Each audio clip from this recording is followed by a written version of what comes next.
نؤمن به ونتوكل عليه ونعوذ بالله من شرور أنفسنا ومن سيئات أعمالنا من يهده الله فلا مضل له ومن يضلله فلا هادي له ونشهد أن لا إله إلا الله وحده لا شريك له ونشهد أن سيدنا وحبيبنا وشفيعنا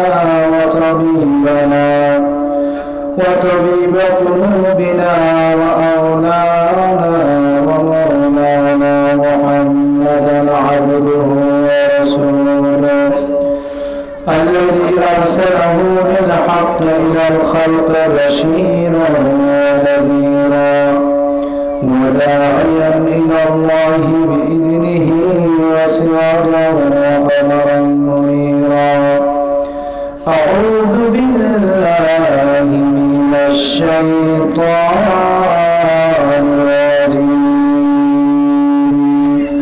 بسم الله الرحمن الرحيم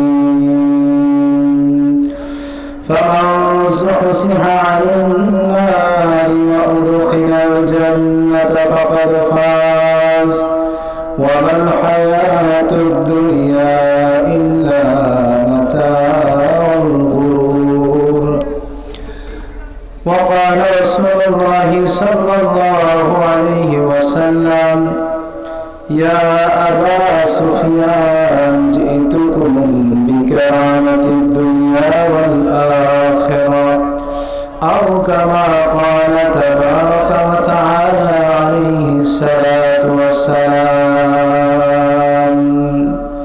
আমরা একটু মহব্বতের সাথে দুরূদ শরীফ পড়ি اللهم صل على محمد وعلى آل محمد كما صليت على إبراهيم وعلى آل إبراهيم إنك حميد مجيد اللهم بارك على محمد وعلى آل محمد كما باركت على إبراهيم وعلى آل إبراهيم إنك حميد مجيد يا رب صل وسلم دائما أبدا على حبيبك خير الخلق كلهم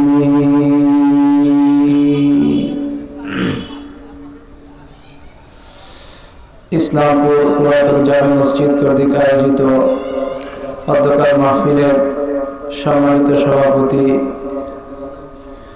পীরে কামেল শেখুল হাদিস আল্লামা হোসেন সাহেব দামাত বরকাতুহুল আলিয়া মুআজ্জাজ উলামায়ে কেরাম দূর দূরান্ত থেকে আগত ইসলাম পিপাসু ভাইরা পর্দার আড়ালে মা ও বোনেরা আমরা সর্বপ্রথম মহান আল্লাহ সুবহানাহু ওয়া তাআলার শানে লাখ কোটি শুকরগুজার করি যিনি আমাদেরকে দয়া করে মায়া করে মহব্বত করে ভালোবেসে প্যার করে আমাদের হায়াতকে দীর্ঘায়িত করে আজকের দিন এই সময় পর্যন্ত সুস্থ সবল রেখে এই জান্নাতের বাগানের মধ্যে আসার বসার কিছু কথা বলার আর শোনার তৌফিক দিয়েছেন ওই মালিকের দরবারে অন্তরের অন্তঃস্থল থেকে কালিমাত শুকর আদায় করি আলহামদুলিল্লাহ।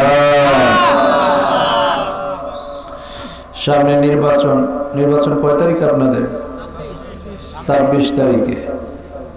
মানুষ নির্বাচনের কাজ নিয়ে ব্যস্ত, মানুষের ক্যান্ডিডেটের পিছে মিছিল করতেছে, চা খাইতেছে, আর আল্লাহ পাক আপনাদেরকে জান্নাতের বাগানের মধ্যে বসিয়ে কোরআন হাদিসের কথাকে শোনার তৌফিক দিচ্ছেন। এটা আল্লাহ পাকের খাস রহমত ছাড়া কিছুই না, ঠিক কিনা? আমাকে আপনাকে আল্লাহ তাআলা পাঠাতেন ক্যান্ডিডেটের পিছে পিছে তার কথা বলে বলে মিছিলে লাগাই দিতে, পারতেন না? পারতেন। কিন্তু আল্লাহ পাক আমাকে আপনাকে ভালোবেসে প্যার করে মহব্বত করে তিনি এই জান্নাতের বাগানের মধ্যে আমাদেরকে অবস্থান করিয়েছেন। এই জন্য চিৎকার দিয়ে বলেন আলহামদুলিল্লাহ।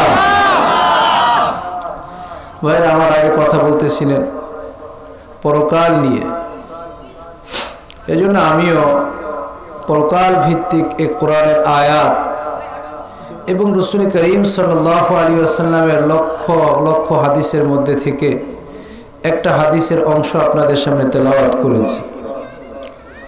আমি ভূমিকায় না গিয়ে সরাসরি আয়াতের দিকে চলে যাচ্ছি। রব্বি করিম আমাদেরকে সফলতা, দুনিয়ার সফলতা, আখিরাতের সফলতা, চূড়ান্ত স্বপন রব্বি করিম বাতিয়ে দিয়েছেন। মানুষ কি মনে করে? যার টাকাও আছে সে সফল, যে ক্ষমতাবান সে সফল, যার ডিগ্রি আছে সে সফল, যার ল্যান্ড প্রপার্টি আছে সে সফল, যার ব্যাংকের মধ্যে হাজার হাজার কোটি টাকা গচ্ছিত আছে সে সফল। কিন্তু রব্বি করিম তাদেরকে সফল বলেননি। সফলতার সাথে জাগতিক জীবনের অর্থ, পদমর্যাদা, ডিগ্রি, ল্যান্ড প্রপার্টি এগুলোর সাথে কোনো সম্পর্ক নাই। রব্বি করিম বলেন সফল তো ওই ব্যক্তি। কোন ব্যক্তি?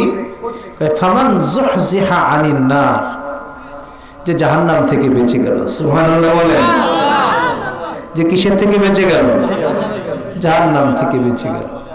কারণ অর্থকরীর সাথে তো এর সম্পর্ক নাই, ঠিক কি না? অর্থকরীর সাথে সম্পর্ক আছে? অর্থকরীর সাথে যদি সম্পর্ক হতো, রাসূল করিম সাল্লাল্লাহু আলাইহি ওয়াসাল্লামের সামনে আল্লাহ পাক পাহাড়কে স্বর্ণ করে দিয়েছেন।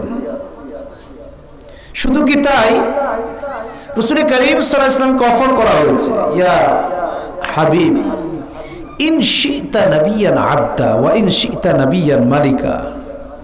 আপনি যদি ইচ্ছা করেন আপনি বাদশাহ এবং নবী হিসেবে জীবন যাপন করবেন, এটা চয়েস আপনাকে দেওয়া হলো, আপনি করতে পারবেন। আর আপনি যদি ওয়া ইন শি'তা নাবিয়ান আবদা, আপনি একজন বান্দা এবং নবী হিসেবে জীবন যাপন করতে চান, সেই সুযোগ আপনাকে দেওয়া হবে। বিশ্বনবী সাল্লাল্লাহু আলাইহি ওয়াসাল্লাম কি বললেন?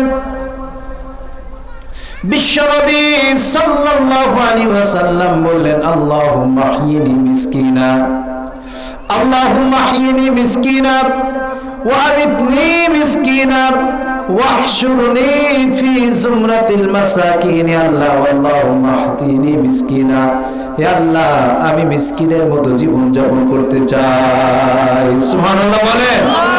কার মতো? কার মতো? মিসকিনের মতো।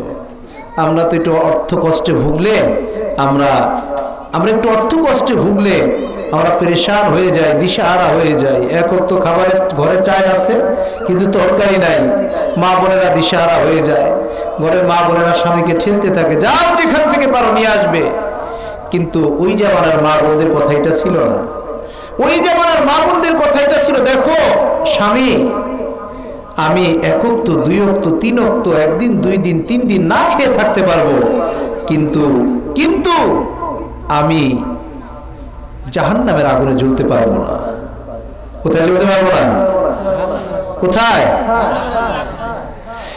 তোমার কারণে তুমি আমাকে দুই ওয়াক্ত না খেয়ে রাখো, একদিন না খাইয়ে রাখো, 5 দিন না খাইয়ে রাখো, আমি দুনিয়ার কষ্ট আমি সহ্য করতে পারবো, কিন্তু আমার প্রাণ প্রিয় স্বামী তুমি এমন কোন হারাম কাজের মধ্যে লিপ্ত হয়ে যেও না আমার কারণে, যে কারণে আমাকে জাহান্নামের কঠিন আযাবের মধ্যে গ্রেফতার হতে হয়, আর জাহান্নামের কঠিন আযাবের মধ্যে পাকড়াও হতে হয়।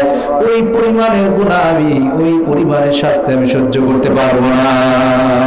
সুবহানাল্লাহ বলে। আর আমাদের বিবিদের কথা কি? তুমি যেখান থেকে পারো সেখান থেকে আনো, আমি এটা বুঝবো না, আমাকে ভাত কাপড় দিতেই হবে, ঠিক কিনা? রাসূল করিম সাল্লাল্লাহু আলাইহি ওয়াসাল্লাম বলেন, আল্লাহুম্মা আহয়িনি মিসকিনা, হে আল্লাহ আমি তো মিসকিনের মতো জীবন যাপন করতে চাই, মিসকিনের মতো জীবন যাপন করতে চাই। রাসূল করিম সাল্লাল্লাহু আলাইহি ওয়াসাল্লামের ঘরের অবস্থা কি ছিল? একদিন উম্মাহাতুল মুমিনিনগণ, আল্লাহ পাক কোরআনে কারীমের মধ্যে আয়াত নাজিল করেছেন, ইয়া আইয়ুহান নাবিয়্যু কুল লিআজওয়াজিকা ওয়া বানাতিকা ইন কুনতুন্না তুরিদুনাল হায়াতাদ দুনিয়া ওয়া যিনাতাহা ফাতাআলাইনা উমাত্তিহুকুন্না ওয়া উসাররিহুকুন্না সারাহান জামিলা। আজওয়াজ মুতাহহারাত, আজওয়াজ মুতাহহারাত হলো রাসূল সাল্লাল্লাহু আলাইহি ওয়াসাল্লামের বিবিগণ, আমাদের সাংবিধানিক আম্মা। আমাদের কি হয়? আমাদের কি হন? সাংবিধানিক আম্মা, আমাদের মা। আজওয়াজুহু উম্মাহাতুহুম, আল্লাহ পাক কোরআনে কারীমের মধ্যে বলেছেন নবীগণের বিবিগণ তোমাদের মা। রাসূল করিম সাল্লাল্লাহু আলাইহি ওয়াসাল্লামের কাছে বাইতুল মালে পর্যাপ্ত পরিমাণের রসদপাতি আসছে, খাবার দাবার আসছে। আর রাসূল সাল্লাল্লাহু আলাইহি ওয়াসাল্লাম তিনি পুরা বছরের বিবিগণের যে খাবার লাগতো পুরা বছরের খাবার একসাথে দিয়ে দিতেন। এটা পুরা বছরের আটা, পুরা বছরের চর্বি, পুরা বছরের খেজুর, কিশমিশ, পুরা বছরটা একসাথে রাসূল করিম সাল্লাল্লাহু আলাইহি ওয়াসাল্লাম দিয়ে দিতেন। তো বাইতুল মালে যখন প্রচুর পরিমাণে আসছে, রাসূল সাল্লাল্লাহু আলাইহি ওয়াসাল্লামের বিবিগণদের মধ্যে থেকে কোনো বিবি বিবাহ রাসূল সাল্লাল্লাহু আলাইহি ওয়াসাল্লামের কাছে আসার আগে অনেক বড় বংশীয় ঘরের ছিলেন, অনেক ধনীর ঘরের ছিলেন, এরকম আছে মারিয়া কিপ্তি রাদিয়াল্লাহু তাআলা আনহা অনেক বংশীয় ঘরের ছিলেন। তো তারা এসে তো জীর্ণশীর্ণ অবস্থা পেয়েছেন রাসূল করিম সাল্লাল্লাহু আলাইহি ওয়াসাল্লামের ঘরকে। তো তারা প্রস্তাব করলেন, ইয়া রাসূলুল্লাহ, আপনি যেহেতু বিভিন্ন জনকে দিচ্ছেন, অনেক দিচ্ছেন, ইয়া রাসূলুল্লাহ আমাদেরকে বছরে যতটুকু দেন ওটা তো আমরা প্রথম কয়েকদিনের মধ্যে দান করে দিই। তো আমাদের ঘরে আর একটু যদি বাড়িয়ে দেন আপনি, তাহলে আমাদের একটু অবস্থার পরিবর্তন ঘটবে। কারা বলতেছেন? বিবিগণ। কথা বুঝে আসতেছে আপনাদের না ঘুম আসতেছে? তো এই কথা শোনার সাথে সাথে রাসূল করিম সাল্লাল্লাহু আলাইহি ওয়াসাল্লাম চেহারা বিবর্ণ হয়ে গেল। রাসূল করিম সাল্লাল্লাহু আলাইহি ওয়াসাল্লাম হুজরা মুবারকে চলে গেলেন, বিবিদের সাথে কোনো কথা নাই। কেন? তোমরা আমার কাছে দুনিয়া চাইলা, তোমরা নবীর ঘরের মধ্যে থেকে নবীকে পাইছো, এরপরও তোমাদের দুনিয়া লাগবে, তোমাদের সচ্ছলতা লাগবে। রাসূল করিম সাল্লাল্লাহু আলাইহি ওয়াসাল্লাম রাগ হয়ে গেলেন। আর এই কথা ছড়িয়ে পড়লো যে রাসূল সাল্লাল্লাহু আলাইহি ওয়াসাল্লাম বিবিদের উপর রাগ হয়েছে। এই কথা একটু আটপিস যাইতে হইতে হইতে হইতে মানুষের মাঝে কথা ছড়িয়ে পড়লো যে রাসূল সাল্লাল্লাহু আলাইহি ওয়াসাল্লাম বিবিদেরকে হয়তো ছেড়ে দিয়েছে। নাউযুবিল্লাহ। রাসূল ইসলাম ঘরের মধ্যে চলে গেছে। তো হযরতে খলিফাতুল মুসলিমিন ওমর, তার মেয়ে তো একজন ছিলেন হাফসা রাদিয়াল্লাহু তাআলা আনহা। রাসূল সাল্লাল্লাহু আলাইহি ওয়াসাল্লামের শ্বশুর হলো দুইজন সাহাবী, দুই খলিফা। একজন হলো আবু বকর, রাসূল সাল্লাল্লাহু আলাইহি ওয়াসাল্লামের শ্বশুর। এক নম্বর হলো কি? আবু বকর। আর দুই নম্বর ওমর। আর দুই খলিফার শ্বশুর আবার রাসূল সাল্লাল্লাহু আলাইহি ওয়াসাল্লাম। সুবহানাল্লাহ। দুই খলিফার রাসূল সাল্লাল্লাহু আলাইহি ওয়াসাল্লামের শ্বশুর। আর দুই খলিফার শ্বশুরকে রাসূল করিম সাল্লাল্লাহু আলাইহি ওয়াসাল্লাম। একজন হলো উসমান জিন্নুরাইন, আর একজন হলো হযরতে আলী কাররামাল্লাহু ওয়াজহা। তো হযরত ওমর শুনতে পারলেন যে রাসূল সাল্লাল্লাহু আলাইহি ওয়াসাল্লাম বিবিদেরকে ছেড়ে দিয়েছে। হযরত ওমর রাসূল সাল্লাল্লাহু আলাইহি ওয়াসাল্লামের ঘরে গেছেন, রাসূল সাল্লাল্লাহু আলাইহি ওয়াসাল্লাম শুয়ে আছেন, চাটাইয়ের উপরে শুয়ে আছেন। কিসের উপরে? কিসের উপরে? এই জায়গায় আমরা যে কয়জন আছি, কারো ঘরে বিছানায় চাটাই আছে? কার ঘরে আছে? হাত তোলেন তো। কারো ঘরে নাই। কতটুকু মিসকিনি হালাত রাসূল করিম সাল্লাল্লাহু আলাইহি ওয়াসাল্লাম গ্রহণ করতেন। বিশ্বনবী ওমর যাওয়ার পর আস্তে করে শোয়া থেকে উঠলেন, আর খলিফাতুল মুসলিমিন ওমর রাসূল করিম সাল্লাল্লাহু আলাইহি ওয়াসাল্লামের অবস্থা দেখে চোখের পানি ফেলতেছেন। বিশ্বনবী ওমরকে বললেন, ওমর তুমি চোখের পানি ফেলতেছো কেন রে? কি হলো তোমার? হযরত ওমর বলেন, ইয়া রাসূলুল্লাহ, আপনি ঘুম থেকে উঠতেছেন আর আপনার পিঠে চাটাইয়ের দাগ লেগে আছে। ইয়া রাসূলুল্লাহ, আপনার পিঠে চাটাইয়ের দাগ লেগে আছে। শুধু কি তাই নাকি? ইয়া রাসূলুল্লাহ, রোম পারস্যের সম্রাটেরা কত স্বাচ্ছন্দ্যে জীবন যাপন করেন, কত আরামের সাথে জীবন যাপন করে, আর আপনি এই সাদামাটা জীবন যাপন করেন। ইয়া রাসূলুল্লাহ, আপনার ঘরের এক কোণে কিছু পায়রা পড়ে আছে, জল পড়ে আছে, আর এক কোণে একটা মশক পড়ে আছে। এই হলো আপনার ঘরের চিজ আসবাব, এই হলো আপনার ঘরের আসবাবপত্র, সরঞ্জামাদি। আর রুম পারস্যের সম্রাটেরা কতই না শাহীন শাহী জীবন যাপন করে ইয়া রাসূলুল্লাহ, আর আপনি জীর্ণশীর্ণ অবস্থায় আছেন। বিশ্বনবী ওমরকে ডাক দিয়ে বলেন, ওমর, ওরে ওমর, এই দুনিয়ার জিন্দেগি তো আমাদের জন্য না, এই দুনিয়ার জিন্দেগি আমাদের জন্য না। আল্লাহ পাক কোরআনে কারীমের মধ্যে এই কথাটাকে চমৎকার ভাবে কোট করেছেন। আল্লাহ পাক কোরআনে কারীমের মধ্যে বলেন, লা ইয়াগুরন্নাকা তাকাল্লুবুল লাযীনা কাফারু ফিল বিলাদ মাতাউন কালিলুন সুম্মা মাওয়াহুম জাহান্নাম ওয়া বিইসাল মিহাদ। আল্লাহ তাআলা বলেন, লা ইয়াগুরন্নাকা তাকাল্লুবুল লাযীনা কাফারু ফিল বিলাদ। কাফের মুশরিকের ধন সম্পদ, কাফের মুশরিকের রং ঢং, কাফের মুশরিকের চাকচিক্য, কাফের মুশরিকের বিলাসবহুল জীবন যাপন, এইগুলো যেন তোমাকে ধোকায় না ফেলে দেয়, এগুলো যেন তোমাকে ধোকায় না ফেলে দেয়। কাফের মুশরিকের জীবন যাপন তোমাকে যেন ধোকায় না ফেলে দেয়, কাফের মুশরিকের রং ঢং যেন তোমাকে ধোকায় না ফেলে দেয়। আল্লাহ পাক বলেন, এগুলা হলো এই দুনিয়ার সামান্য ভোগ সামগ্রী। এই দুনিয়ার সামান্য ভোগ সামগ্রী হলো কতটুকুন? মাতা, একেবারে তুচ্ছ দুনিয়ার ভোগ সামগ্রী। আল্লাহ পাক মাতায়ের সঙ্গে আবার তাকিদ লাগিয়ে বলেন, মাতাউন কালিল, একেবারে তুচ্ছ দুনিয়ার ভোগ সামগ্রী। ওরে বান্দা, কাফের মুশরিকের বিশাল বিশাল অট্টালিকা, টাকা পয়সার পিছে তুমি ধোকায় পড়ে যেও না। আল্লাহু আকবার বলেন। কাফের মুশরিকের বিশাল বিশাল অট্টালিকা, এগুলো তো তুচ্ছ। এগুলো কি বলেন? এগুলো কি? কথা বুঝতেছেন না আপনারা? এগুলো কি? তুচ্ছ। আর আখিরাত হলো উচ্চ। আখিরাত হলো কি? উচ্চ। দুনিয়ার জিন্দেগি ক্ষণস্থায়ী, আখিরাতের জিন্দেগি চিরস্থায়ী।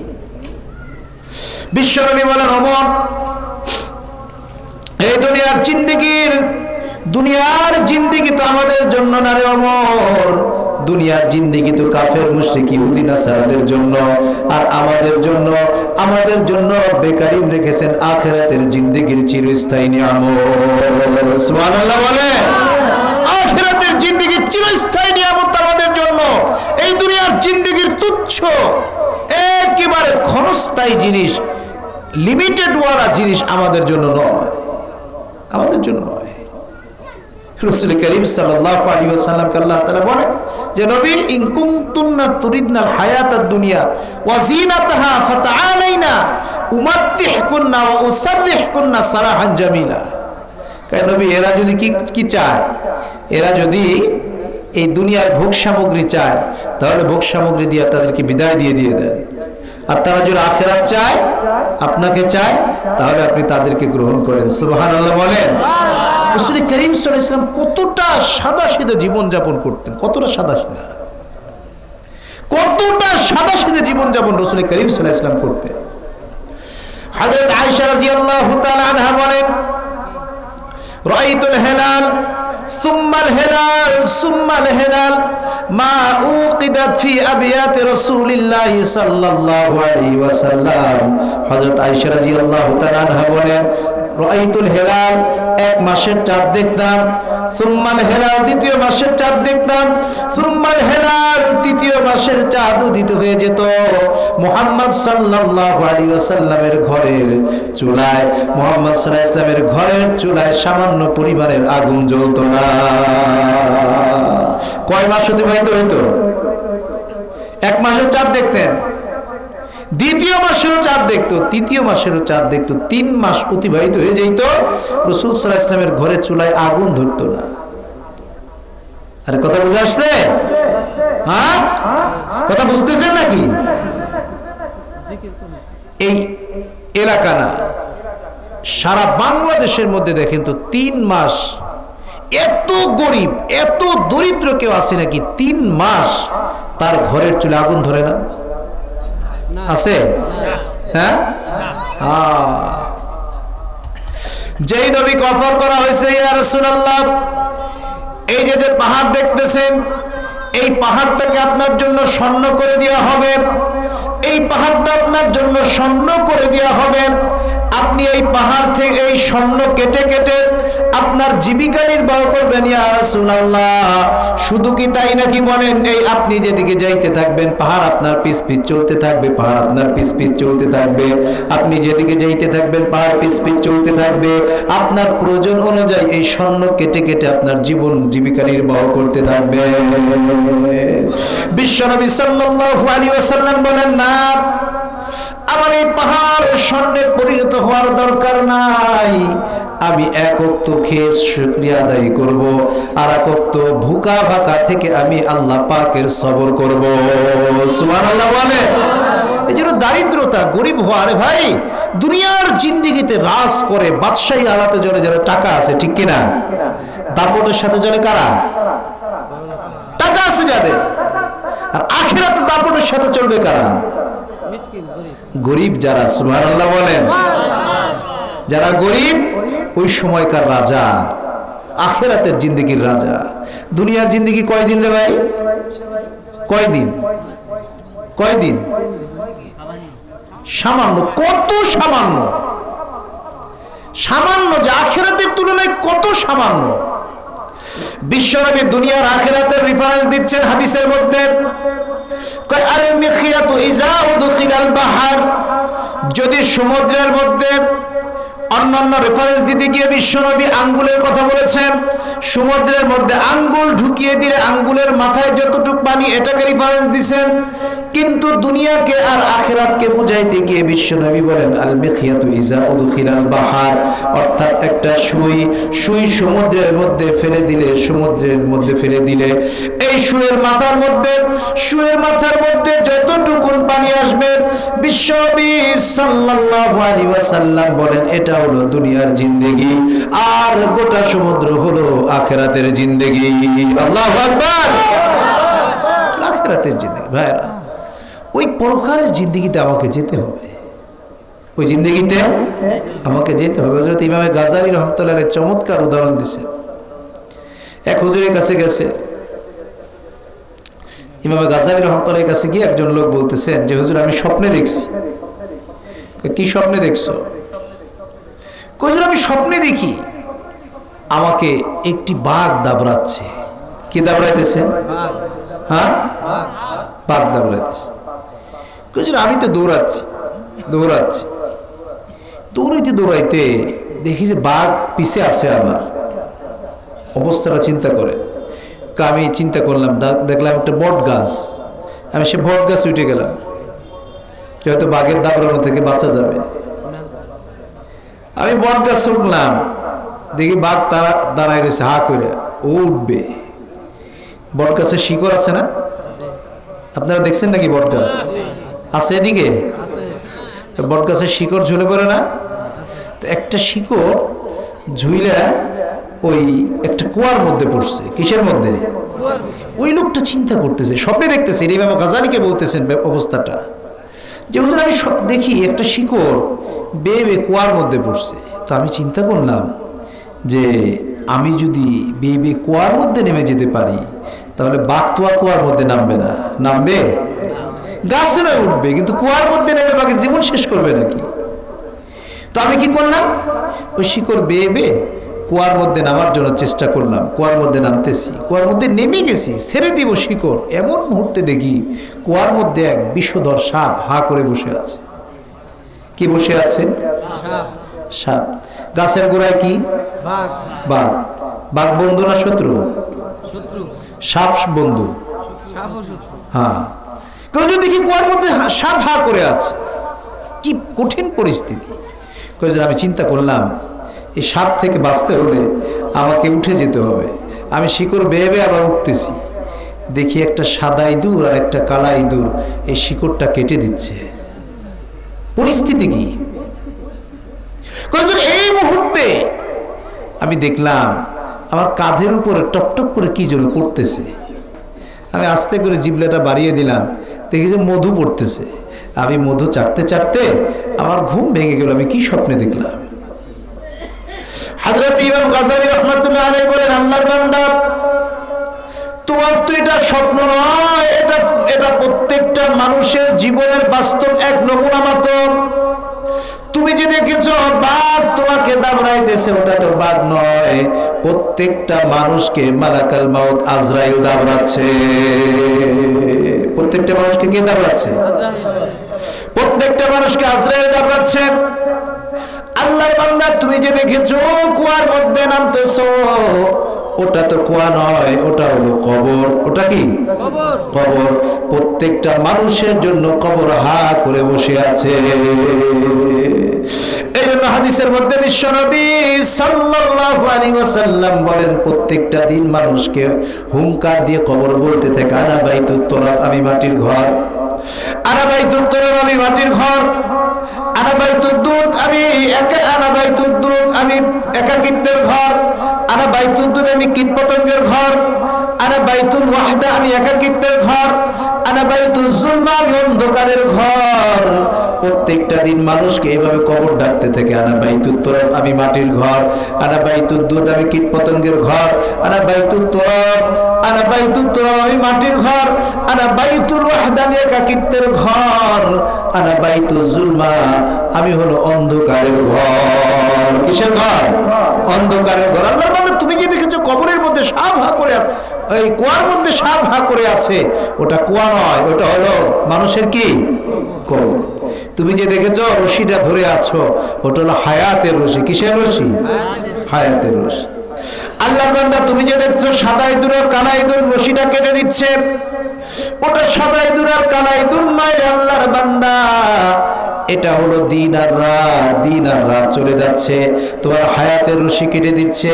কবর তোমার জন্য হা করে আছে, মালাকাল মাউত আজরাইল তোমাকে দাবড়াচ্ছে। তুমি যে দেখেছো কানের উপরে কি যেন পড়তেছে, তুমি জিহ্বা বার করে দিয়ে সেটাকে চাটতে চাটতে তোমার ঘুম ভেঙে গেল। আল্লাহর বান্দা, ওটা তো মধু নয়, মধু নয়, ওটা হলো দুনিয়া। ওটা হলো দুনিয়া। মধু চাটতে চাটতে যেরকম তোমার ভয়ঙ্কর পরিস্থিতি তোমার থেকে দূর হয়ে গেল, সেরকম ভাবে দুনিয়ার মোহে পড়ে তুমি মালাকুল মাউত আজরাইলকে ভুলে গেছো। দুনিয়ার মোহে পড়ে কবরকে ভুলে গেছো। দুনিয়ার মোহে পড়ে দিন রাত চলে যাচ্ছে, দিন রাত চলে যাচ্ছে, হায়াত শেষ হয়ে যাচ্ছে, এটাকে ভুলে যাচ্ছ। তুমি দুনিয়ার মোহে পড়ে কবরের জিন্দেগি বেমালুম ভুলে যাচ্ছ। ঠিক কিনা? মানুষের জীবনের বাস্তব নমুনা এটা। প্রত্যেকটা মানুষকে দাবড়াচ্ছে, প্রত্যেকটা মানুষকে কবর দাবড়াচ্ছে, মালাকুল মাউত আজরাইল দাবড়াচ্ছে, কবর হা করে আছে। এই কবর হিয়া রাউযাতুম মিন রিয়াজিল জান্নাহ, এটা জান্নাতের টুকরা হবে অথবা জাহান্নামের টুকরা হবে। কিসের টুকরা হবে? জাহান্নামের টুকরা হবে। আমি দেশের প্রেসিডেন্ট, তাই বলে আমি জান্নাত পেয়ে যাবো, এরকমটা নাকি? আমি দেশের একেবারে মিসকিন, জাহান্নামে চলে যাবো, এরকমটা নাকি? কথা বলেন। যদি দরিদ্র হলে জাহান্নামে যেত, তাহলে তো হযরতে বেলালে হাফসি জাহান্নামে যেত। ঠিক কিনা? কথা বলেন। হযরতে বেলাল রাদিয়াল্লাহু তাআলা আনহুর মর্যাদা কত বড়! বিশ্বনবীর কাছে এসে বলল, ইয়া রাসূলুল্লাহ, বেলালের কণ্ঠ বেশি ভালো না। ইয়া রাসূলুল্লাহ, বেলালের কণ্ঠ বেশি ভালো না। বেলাল ব্যতীত অন্য কোন সাহাবীকে আজান দেওয়ার জন্য দেওয়া যায় নাকি? বিশ্বনবী বলেন, আচ্ছা ঠিক আছে, দিতে পারো। অন্য এক সাহাবী আজান দিল। জিবরাইল আলাইহিস সালাতু ওয়াস সালাম বিশ্বনবী সাল্লাল্লাহু আলাইহি ওয়াসাল্লামের কাছে চলে আসলো। ইয়া রাসূলুল্লাহ, আজকে কি আজান হয় নাই নাকি? ইয়া রাসূলুল্লাহ, বিশ্বনবী বলেন, আজান তো হয়েছে। হযরত জিবরাইল বলেন, ইয়া রাসূলুল্লাহ, আজকের আজান তো আসমানের উপর পর্যন্ত পৌঁছায় না। কোথায় পৌঁছায়? কোথায় পৌঁছায় নাই? আপনাদের ঘুম আসতেছে নাকি? তো জিজ্ঞাসা করলে কথা বলতে হবে তো। কোথায় পৌঁছায় নাই? আসমানে পৌঁছায় নাই। লজ্জা লাগে আপনাদের? লজ্জা লাগলে হবে না। হযরত ইমামে গাজ্জালী রাহমাতুল্লাহকে জিজ্ঞাসা করা হয়েছে যে আপনি এত বড় দার্শনিক কিভাবে হইলেন? আপনি এত বড় দার্শনিক হইলেন কিভাবে? হযরত ইমাম গাজ্জালী রাহমাতুল্লাহ বলেছেন, দেখো, আমি যেই জিনিস জানি না, জানি না, ওই জিনিস শিখতে আমি কোনো লজ্জা বোধ করতাম না। আমি যে জিনিস জানি না, ছোট হোক বড় হোক, তার কাছে আমি জিজ্ঞাসা করে নিতাম। তো আল্লাহ পাক আমার এত বড় বানিয়ে দিয়েছেন, সুবহানাল্লাহ বলেন। তো এই জন্য আপনাদেরকে মাঝে মাঝে জিজ্ঞাসা করি, আপনারা বলতে কি লজ্জাবোধ করেন নাকি? লজ্জা করা যাবে না। ইলমের বয়স কতটুকুন, ইলমের সীমা কতটুকুন? মিনাল মাহাদি ইলাল লাহাদ, দুনিয়া থেকে কবর পর্যন্ত ইলমের সময়সীমা, ঠিক কিনা? এই জন্য শিখার কোনো বয়স নেই, শিখার কোনো বয়স নেই। এই জন্য আমি কিছু বললে, আপনাদের কাছে জিজ্ঞাসা করলে, যখন আপনারা রিপ্লাই দিবেন, তখন আমি বুঝবো যে আমার কথা আপনারা বুঝতেছেন। আর যদি চুপ করে থাকেন, তখন আমার কথা বুঝতেছেন না, আমি অযথাই কথা বলে যাচ্ছি। ঠিক আছে না ইনশাআল্লাহ? তো যেটা বলতেছিলাম, হযরতে বেলাল আযান দেয় নাই, জিবরাইল চলে আসছে, ইয়া রাসূলুল্লাহ আজকে কি আযান হয় নাই? কই না, হইছে তো আযান। ইয়া রাসূলুল্লাহ আজকের আযান আসমানের উপরে পৌঁছে নাই। কোথায় পৌঁছে নাই? আসমানের উপরে পৌঁছে নাই। বেলাল কিরকম ছিল? সুবহানাল্লাহ। আপনারা আফ্রিকার, ইথিওপিয়ার লোকদের দেখছেন? নাইজেরিয়া, সেনেগাল, এদের এই লোকজনগুলোকে দেখছেন? দেখার কথা তো। খেলার মধ্যে আফ্রিকান প্লেয়ারদের দেখেন না আপনারা? কিরকম, কতটুকুন কালো? হ্যাঁ, কঠিন কালো। এই জ্ঞান বিজ্ঞানের যুগে, কসমেটিক্সের যুগে, এখন তো এমন কসমেটিক্স বের হয়েছে, এক সপ্তাহ লাগাইলে কালাটা ফর্সা হয়ে যায়, ঠিক কিনা? এই যুগেও ইথিওপিয়া, হাবশা, এদেরকে দেখলে কিরকম মনে হয়? যারা হজে গেছেন দেখছেন, এই হাবশা, ইথিওপিয়ার ছোট ছোট মেয়েরা ভিক্ষা করে, কিরকম দেখা যায়। তো ওই জামানায়, যে জামানায় কোনো সায়েন্স আর টেকনোলজি ছিল না, কোনো প্রসাধনী ছিল না, কসমেটিক্স ছিল না, ওই জামানায় বেলালের চেহারাটা কিরকম ছিল বলেন? কিরকম ছিল বলেন? হযরত বেলাল জমিন দিয়ে হাঁটতেছেন, বিশ্বনবী সাল্লাল্লাহু আলাইহি ওয়াসাল্লাম বলেন, বেলাল কি আমল তুমি করলা রে বেলাল? ওরে বেলাল কি আমল তুমি করলা? তুমি জমিনে হাঁটতেছো আর আমি তোমার পায়ের আওয়াজ জান্নাতের মধ্যে পাচ্ছি। আল্লাহু আকবার। কোথায় পাইতেছি? জান্নাতের মধ্যে। কি আমল করলা বেলাল? বিশ্বনবী বলেন, কাল কিয়ামতের যখন দ্বিতীয় নাফখাতুন নুশুর হবে, দ্বিতীয় সিঙ্গাফু যখন দেয়া হবে, আমাকে উঠানো হবে। আমার ডান পাশ থেকে ইয়ামিনি আবু বকর, আমার ডান দিক থেকে আবু বকর উঠবে, ওয়ান শিমালি ওমর, আর বাঁ দিক থেকে ওমর উঠবে, ওয়া তাহতা কদমি বেলাল, আর আমার পায়ের নিচ থেকে বেলাল উঠবে। আল্লাহু আকবার বলে।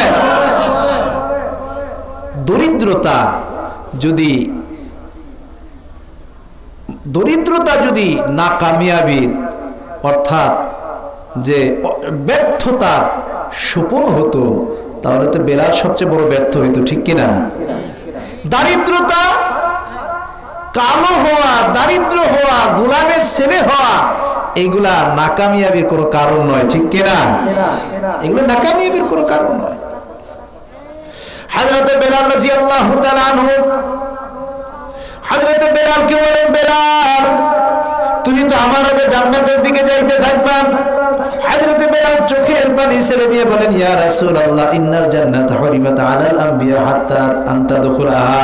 ইয়া রাসূলুল্লাহ জান্নাতে ঢোকার সমস্ত নবীদের জন্য হারাম করে দিয়েছেন আল্লাহ তাআলা, যতক্ষণ পর্যন্ত আপনি প্রবেশ না করবেন। ইয়া রাসূলুল্লাহ আপনার আগে আমি বেলাল কিভাবে জান্নাতে ঢুকবো? বিশ্বনবী বলেন, বেলাল তোমাকে যখন উঠানো হবে, আমার জন্য বাহন আনা হবে, এই বাহনের লাগাম কে ধরবে?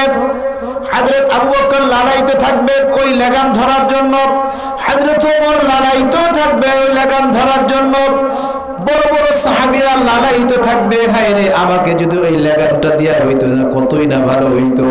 আল্লাহ তাআলা ডাক দিবেন, আইনা মুআদ্দিনুল হাবিব, কোথায় আমার হাবিবের মুয়াজ্জিন বেলাল? আল্লাহু আকবার। এই হলো সফলতা। আল্লাহ পাক ডাক দিবেন, কোথায় আমার হাবিবের মুয়াজ্জিন বেলাল? হযরতে বেলাল খাড়া হয়ে যাবেন, হযরতে বেলালকে বলা হবে আযিন ইয়া বেলাল, আযান দাও, হাসরের ময়দানে আযান দাও বেলাল। বেলাল আযান দিবেন, আযান দেওয়ার পরে আল্লাহ তাআলা বিশ্বনবী সাল্লাল্লাহু আলাইহি ওয়াসাল্লামের বাহনের লাগামটা বেলালের হাতে দিয়ে দিবেন, বেলালের হাতে দিয়ে দিবেন। আর বেলাল টানতে থাকবে, বেলাল লাগাম ধরে টানতে থাকবে, বিশ্বনবী সাল্লাল্লাহু আলাইহি ওয়াসাল্লাম বাহনের উপরে থাকবেন, আর বেলাল টানতে টানতে জান্নাতে নিয়ে যাবে। এই হলো সফলতা, এটাই হলো সফলতা। দারিদ্রতা এটা ব্যর্থতার কোনো সফল নয়। গরিব হওয়া, দরিদ্র হওয়া, ডিগ্রি না থাকা, পদমর্যাদা না থাকা, এগুলা কোনো কি হওয়া, ব্যর্থ হওয়া কোনো সফল নয়। ব্যর্থ হওয়ার মূল সফল হলো, ব্যর্থতার মূল কারণ হলো আখিরাত থেকে দূরে সরে যাওয়া। ঠিক কিনা? কি থেকে দূরে সরা? আখিরাত থেকে দূরে সরা, আখিরাত থেকে। বনি আব্বাসী গোত্রের বাদশা ছিল ওয়াসিক বিল্লাহ। নাম কি? ওয়াসিক বিল্লাহ। এই ওয়াসিক বিল্লাহর দিকে তাকায় কেউ কথা বলবে এই দুঃসাহস কারো ছিল না। তার প্রতাপে মানুষ থরথর করে কাঁপত, তার প্রতাপে মানুষ থরথর করে কাঁপত। তার চোখের দিকে তাকিয়ে কথা বলতে পারতো না, এত প্রতাপশালী বাদশা ছিল ওয়াসিক বিল্লাহ। এই ওয়াসিক বিল্লাহর বেডরুম কিরকম ছিল? তার বেডরুম কিরকম ছিল? তার বেডরুমে যাওয়ার আগে 70টা পর্দা পাড়ি দিতে হইতো, 70টা পর্দা টপকিয়ে তার বেডরুমে যাইতে হইতো। তার রাজ দরবারের মধ্যে এরকম অবস্থা ছিল, হীরামণি মুক্তা জাহারাত সবকিছু এরকম ভাবে ঝুলানো ছিল, যেরকম ভাবে আঙ্গুরের বাগানে আঙ্গুর থুকায় থুকায় ঝুঁকে থাকে, ওইভাবে হীরামণি মুক্তা ওইভাবে তার রাজ দরবারে ঝুলন্ত অবস্থায় ছিল।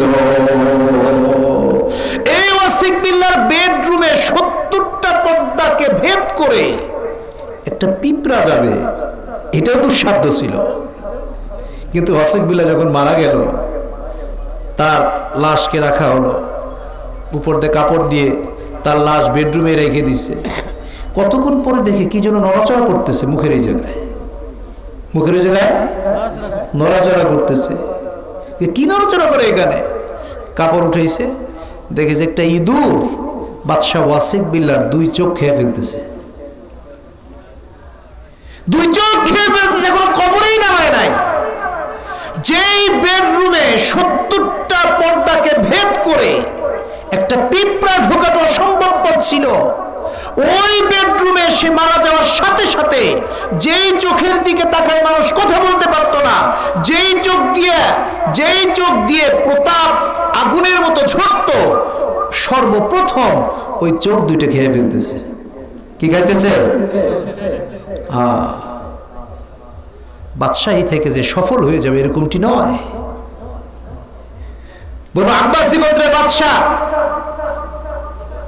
আব্দুল মালিক বিন মারওয়ান, তারপরে বাদশাহ হয় সুলাইমান বিন মালিক, এরপরে বাদশাহ ওয়ালিদ বিন সুলাইমান, এরপরে বাদশাহ খলিফাতুল মুসলিমিন ওমর ইবনে আব্দুল আজিজ। হযরত ওমর বিন আব্দুল আজিজ খলিফা হলেন। হযরত ওমর বিন আব্দুল আজিজ রাহমাতুল্লাহি আলাইহি বললেন, দেখো আমি মালিক বিন মারওয়ানের বাদশাহীর অবস্থা দেখেছি, আমি সুলাইমান বিন মালিকের অবস্থা দেখেছি, আমি ওয়ালিদ বিন সুলাইমানের অবস্থাও দেখেছি। 3 বাদশাকে আমি দেখেছি, 3 বাদশাকে দেখেছি। তারা তার রাষ্ট্র ক্ষমতার মধ্যে থেকে রাষ্ট্র পরিচালনা করতে গিয়ে তারা আল্লাহকে নারাজ করেছে, আল্লাহর সঙ্গে নাফরমানি করেছে, আল্লাহকে নারাজ করে দুনিয়া থেকে গিয়েছে। আর তাদের লাশ আমি নিজ হাতে কবরের মধ্যে নামিয়েছি। যখন মালিক বিন মারওয়ানকে আব্দুল মালিক বিন মারওয়ানকে কবরের মধ্যে নামাইলাম, কবরের মধ্যে নামানোর পরে আমি দেখি আব্দুল মালিক বিন মারওয়ানের চেহারা কিবলা দিক থেকে ঘুরে গেছে, আর তার চেহারা কবরের মধ্যে নামানোর সাথে সাথে কয়লার মতো কালো হয়ে গেছে। কিসের মতো কালো হয়েছে? কয়লার মতো কালো হয়ে গেছে। এরপরে আসলো সুলাইমান বিন মালিক। একই অবস্থা দেখেছি আমি। এরপরে আসলে ওয়ালিদ বিন সুলাইমান, তাকেও একই অবস্থা দেখছে, আল্লাহকে রাজি করতে করে যেতে পারে না। আব্দুল মালিক, সুলাইমান বিন মালিক ছিলেন অত্যন্ত সুন্দর খলিফা। 29 বছরে মারা যায়, মাত্র 11 মাস ক্ষমতার মসনদে ছিল। প্রত্যেক রাত্রে 4 জনকে বিবাহ করত। কয়জনকে? 4 জন। সকাল হইতো এই 4 জনকে তালাক দিয়ে দিত। তাদের দিনমোহর, তাদের ঘর বাড়ি সবকিছু দিয়ে তালাক দিত। প্রতি রাত্রে 4 জন বিবাহ করত। এরকম শান শৌলুত আর জৌলুসের সাথে তার বাচ্চা একে চালাইতো। একে যখন কবরে নামানো হলো, কবরে নামানোর সঙ্গে সঙ্গে শরীর ঝাঁকি দিয়ে উঠছে।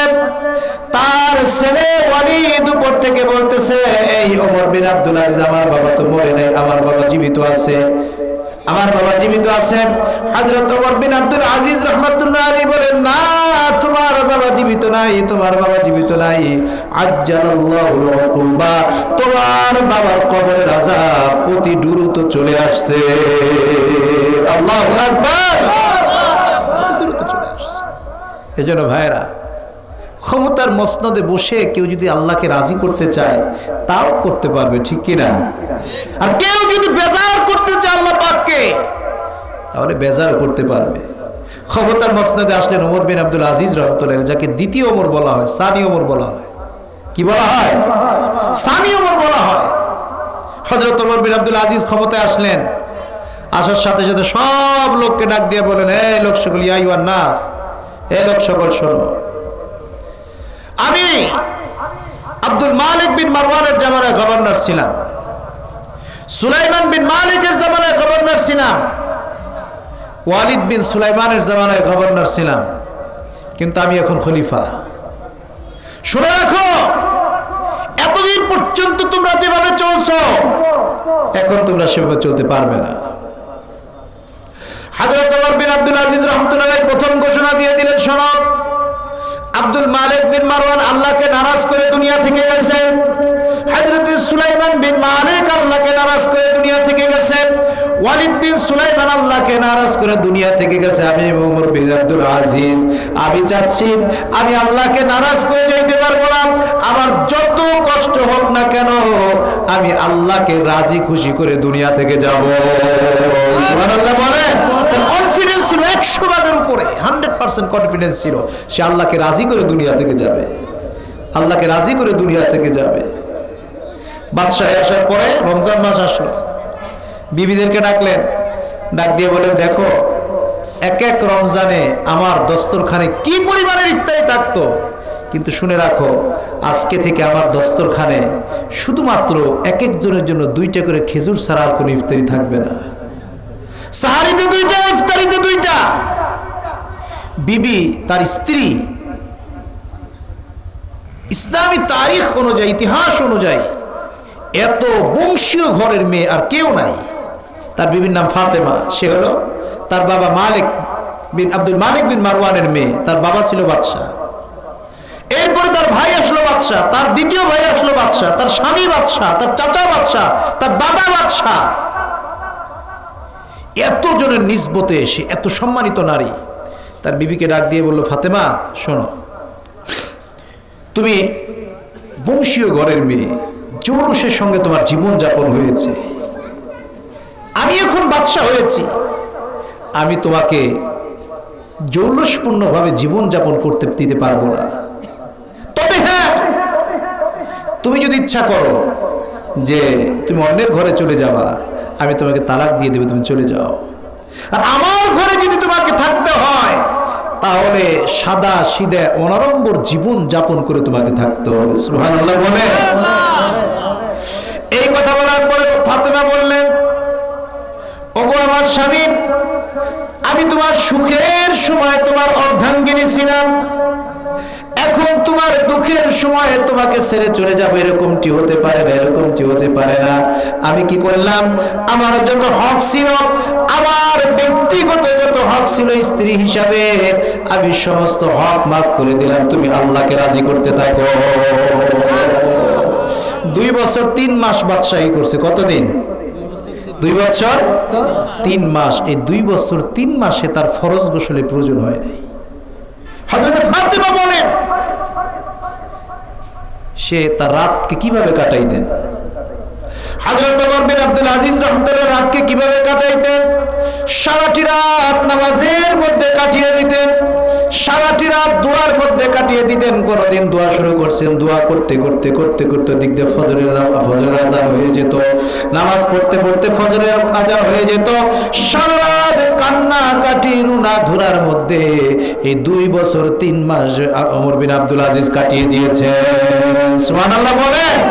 বাদশাহী হালাতে মালিককে কিভাবে রাজি করতে হয় দেখিয়ে দিয়েছেন হযরত ওমর বিন আব্দুল আজিজ রাহমাতুল্লাহ আলাইহি।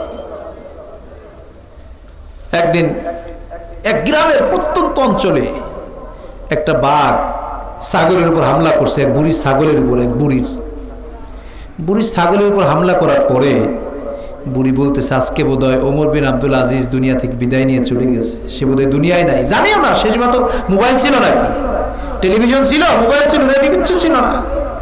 আজকে বোধহয় ওমর বিন আব্দুল আজিজ মারা গেছে। কেন? এই যে বাঘ ছাগলের উপর হামলা করলো, ওমর বিন আব্দুল আজিজ জীবিত থাকতে তো একটা বাঘের দুঃসাহস ছিল না একটি ছাগলের উপর হামলা করবে। সুবহানাল্লাহ বলেন। এই ছিল বাচ্চা। পরে খবর নিয়ে দেখে হ্যাঁ ওমর বিন আব্দুল আজিজ মারা গেছে। এরকম বাচ্চা ছিল। হযরত ফাতেমাকে ডাক দিলেন, বিবিকে ডাক দিলেন। বিবিকে ডাক দিয়ে ওমর বিন আব্দুল আজিজ বললেন, ফাতেমা তোমার কি পরিমাণের কাপড় চোপড় আছে? শুধুমাত্র 2টা কাপড় বাদ দিয়ে, 2টা 3 পিস বাদ দিয়ে বাকি সমস্ত কাপড় উঠানের উপর নিয়ে আসো। 2টি বাদ দিয়ে সমস্ত কাপড় উঠানের উপর আনা হলো। হযরত ওমর বিন আব্দুল আজিজ বললেন, আরে ফাতেমা আমার মুকুটগুলা কই? এক এক সময় এক একটা মুকুট পরতাম, এক এক সময় এক একটা মুকুট পরতাম। সব মুকুটগুলো এখানে নিয়ে আসো। সব মুকুট আনা হলো, সব মুকুট আনা হলো। তার 6 ছেলে ছিল, 6 ছেলে 1 জোড়া করে কাপড় থেকে সমস্ত কাপড় আনা হলো।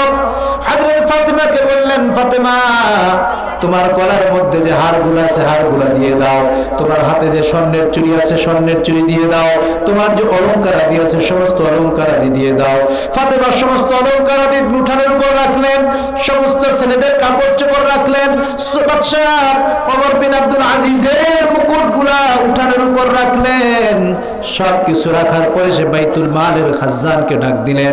ডাক দেওয়ার পরে বলতেছে, এই যে যেগুলো দেখতেছো এই সবগুলো নিয়ে যাও, আমি ওমর বিন আব্দুল আজিজের পরিবার থেকে বাইতুল মালে দান করা হলো। সব দিয়ে দিলেন। একদিন ওই ওমর বিন আব্দুল আজিজের এক বাদী কাঁদতেছে, চোখের পানি ফেলতেছে। ঈদের দিন চোখের পানি ফেলতেছে। তো হযরত ওমর বিন আব্দুল আজিজ ঘরের মধ্যে ঢুকে বলতেছে, কাঁদতেছে কেন? কি হয়েছে? কাঁদতেছে কেন? কি হয়েছে?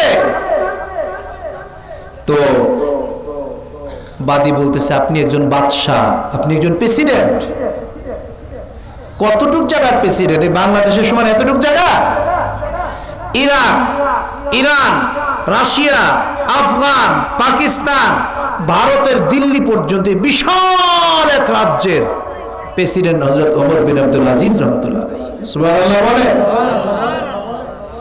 বাদী বলতেছে, আপনি একটা দেশের প্রেসিডেন্ট, অথচ আপনার ঘরে আপনার মেয়ে ঈদের দিন শুকনা রুটি খাইতেছে মরিচ দিয়ে চাবিয়ে চাবিয়ে। সুবহানাল্লাহ বলে। কে আসি এলাকায়? কে আসি বলেন? গোটা ফরিদপুর খোঁজেন, গোটা বাংলাদেশ খোঁজেন, ঈদের দিন তার ঘরের মেয়ের শুকনা রুটি মরিচ দিয়ে চাবায় চাবায় খাচ্ছে। সারা বাংলাদেশ খোঁজেন, পাওয়া যাবে কিনা? পাওয়া যাবে? 14 দরিদ্র পাওয়া যাবে। অথচ রাষ্ট্রপ্রধান তার মেয়ে ঈদের দিন রুটি মরিচ দিয়ে চাবায় চাবায় খাচ্ছে। তাদের কাছে দুনিয়ার জিন্দেগির অভাব অনটন, দুনিয়ার জিন্দেগির তুচ্ছতা, দুনিয়ার জিন্দেগির অস্থায়িত্বতা, দুনিয়ার জিন্দেগির বেজ্জতি, এগুলো কোনো কিছু ছিল না। তাদের কাছে আখিরাতের জিন্দেগির স্থায়িত্ব, আখিরাতের জিন্দেগির বড়ত্ব তাদের দিলের মধ্যে ছিল। ঠিক কিনা? আখিরাত তাদের মূল উদ্দেশ্য ছিল। হযরত ওমর বিন আব্দুল আজিজ রাহমাতুল্লাহ আলাইহি যেদিন দুনিয়া থেকে বিদায় নিয়ে চলে গেলেন, ওনার খাটিয়ার উপরে লাশ রাখা হলো, খাটিয়া কবরের পাশে রাখা হলো। হঠাৎ দেখে একটা কাগজ উঠতে উঠতে আসছে। সুবহানাল্লাহ বলেন। একটা কাগজ উঠতে উঠতে আসছে। সবাই তো হতবাক হয়ে গেল, কাগজ আসলো কোথা থেকে? সবাই তো হতবাক হয়ে গেল, কাগজ আসলো কোত্থেকে? হযরতে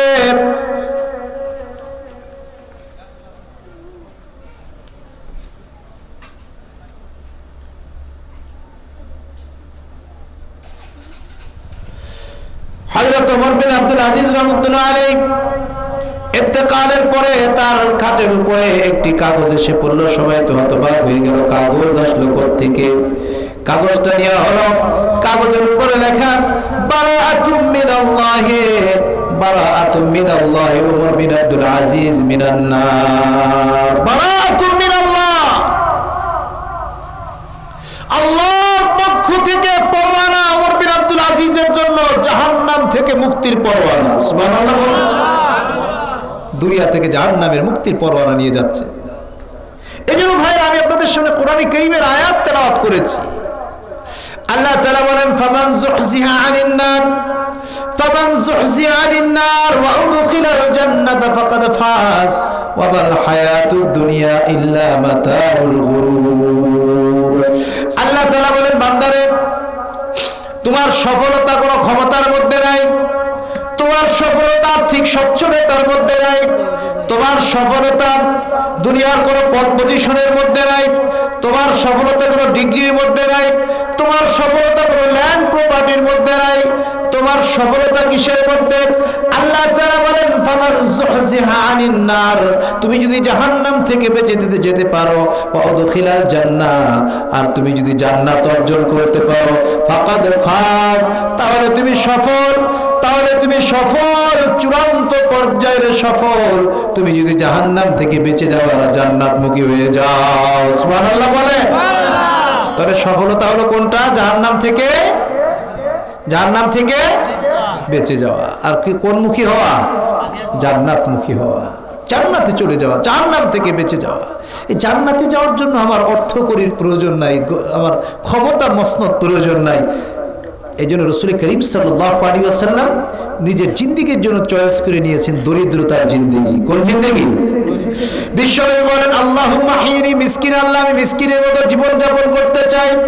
ওয়া মিতনি মিসকিনা, আমি যেন আমার যখন মৃত্যু হয় মিসকিন অবস্থায় যেন আমার মৃত্যু হয়। ওয়াহশুরনি ফি জুমরাতিল মাসাকিন, আল্লাহ তাআলা কাল কিয়ামতের ময়দানে, কাল কিয়ামতের ময়দানে যেন আমি আমার হাসর নাসর মিসকিনদের সাথে হয়। সুবহানাল্লাহ বলেন। কাদের সাথে হয়? কাদের সাথে? গরিব মিসকিনদের সাথে হাসর নাসর হয়। পরকাল যেন মিসকিনদের সাথে হয়, নাকি কোটিপতিদের সাথে হয়? না।